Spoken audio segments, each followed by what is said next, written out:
"Come on, pal. Let's go visit Goldi," Bradley Pinto said to his dog.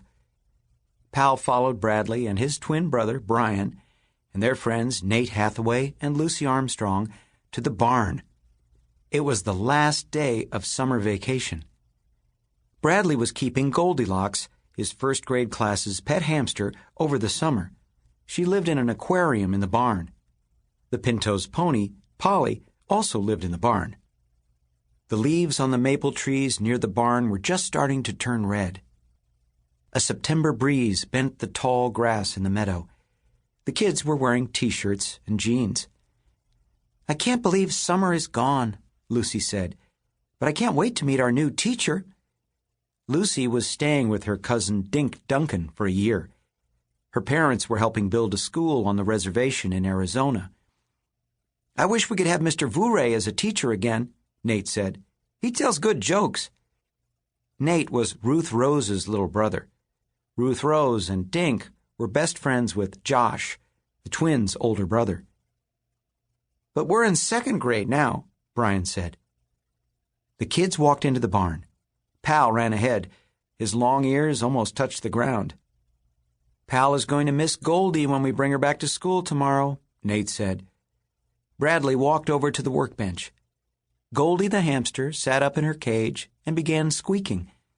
The kids carried the cage outside. Pal followed them. They set the aquarium on the grass and took off the cover. Pal flopped down on his stomach. Bradley reached in and picked up Goldi. She felt warm in his hands. He put her down next to Pal. Pal began poking the hamster with his nose. Goldi climbed up Pal's nose and sat on his head. "We should take pictures," Brian said. "I'll bet we have the only dog who lets a hamster sit on his head." The kids sat on the lawn and watched Goldi walk on Pal's back. When she got to his tail, she turned around and walked back to his head. Bradley pulled a leaf of lettuce from his pocket.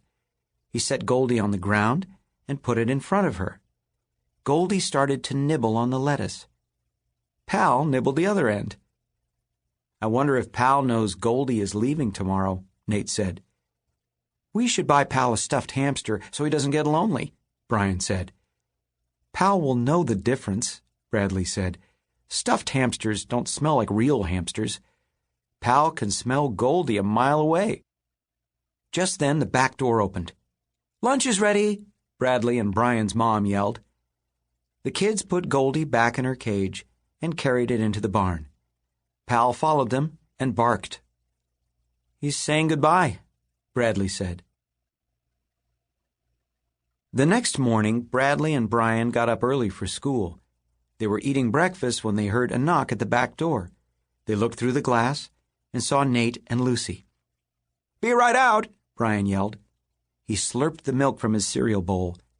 Both boys put their bowls and spoons in the sink. They popped their heads into the living room to say goodbye to their parents. Then they grabbed their book bags and raced out the back door. "Let's go get Goldi," Bradley said.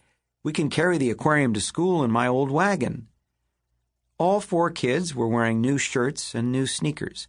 They carried new pencils and lunches in their book bags. Bradley ran into the barn first. But then he stopped in his tracks.